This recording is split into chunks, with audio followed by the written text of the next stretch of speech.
There are no extraordinary men, just extraordinary circumstances that ordinary men are faced to deal with.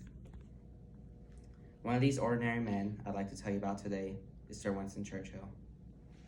What might be the extraordinary circumstance they had to deal with, you might ask? Well, that would be World War II.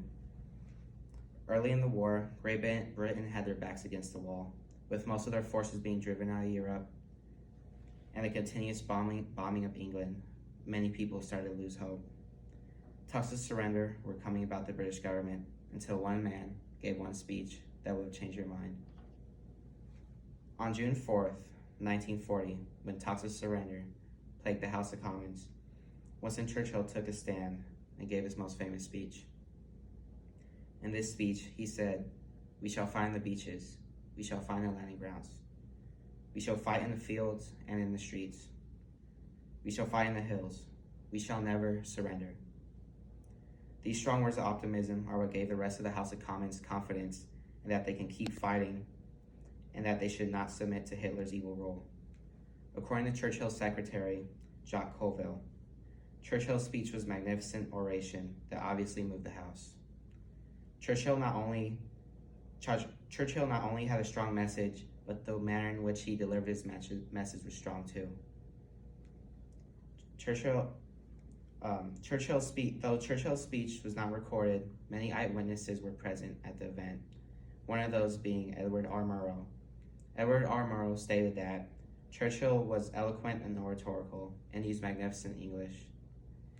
He was truly remarkable for his honesty, inspiration, and gravity.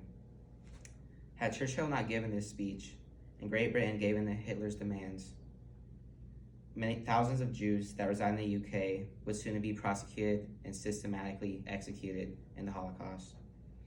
Cassie Pope, a World War II historian, stated that had Britain lost or surrendered, or had Germany beat Britain in the Battle of Britain, then the last realistic launchpad for the liberation of Europe would be gone. If Britain had never stood their ground and refused to surrender, then the invasion of Normandy and the Allied campaign to defeat the Nazis in Europe wouldn't have ever been possible, or may have taken longer to achieve. As a result of this, thousands, if not millions, more Jews that were liberated by the end of the war would have more than likely perished by the time the Allies would have defeated Germany. Churchill's speech had not only made a huge turning point in the war, but also may have saved the lives of millions of Jews that were yet to be executed by Hitler's Nazi regime.